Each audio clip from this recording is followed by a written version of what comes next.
Hello everyone, happy tracking channel po sa inyo lahat guys. Kamusta kayo? No? So, dito tayo sa yard pero ayan, pakita ko muna sa inyo ngayon. No? So, shoutout nga pala kay Boss Joel. Boss, shoutout sa inyo. Ito yung mga truck mo. And guys, sa mga naghahanap ng mga truck, no? May papakita ko sa inyo mga tractor head din. Meron ding 8 stud, no? 8 stud. Yun, no? Pogi, ang ganda. Ready to pull out na to guys. Yan, 8 stud drop side 2/4, mga nasa 24 feet or 22 feet to. Ganda ready to pull out, manual transmission. Ayan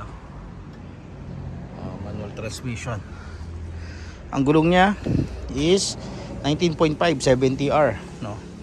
Meron din dito guys 6 wheeler, na tractor head, manual transmission din to guys.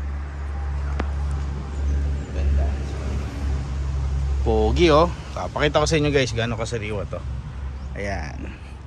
So regarding din sa presyo nito guys, no, alamin ko muna magkano yung presyo dito ni boss sa atin. Tapos meron din dito ng Avatar manual transmission din, no. Bubble top, ang ganda. Tingnan niyo guys. Ang ganda rin. Mga ready to pull out na yan guys, no. So wala na kayo masyadong papagawa diyan. Maganda na kakapal na mga gulong. G1. Meron din ditong drop side with boom. Ayan. 6W G1. Guys, no, dito hindi naman siya, hindi siya ganoon ka budget meal. Pero guys, quality. Kita niyo naman sa unit, no. So, ikaw na rin naman makakapag sabi kung magkano sa tingin mong presyo nito. Lalo na pag mga ganito, no. Bubble top, chrome face, custom type, Avatar, no. 6 wheeler, no. And then ito din, no. Itong ayan, drop side na 8 stud, no. Ikaw na rin mag-presyo niya, no. Syempre hindi naman siya po pwede 1.2 8 stud, malabo no sa mga drop side, no. May mga presyo ito, no, mga ganito. Then meron din dito. Ayan, no. Drop side din 6 stud. Porsche G1, no, or JJ1 wing van. Ito 8 stud drop side with boom. Ayan, kita nyo, ready to pull out na rin yan guys, no? Maganda yan. So sa mga magtatanong, sa mga maghanap ng unit, ayan, meron kasi tayo dito yung pull out ng change tire 6040 original molye banana type. So shoutout din nga pala doon sa ibang mga nagsasabi na 6040 dito sa amin is 1.6 lang daw. So guys, iba yung dun sa inyo, iba yung dito sa Subic, no. Iba yung quality na nabibili. May mga reasonable price, no.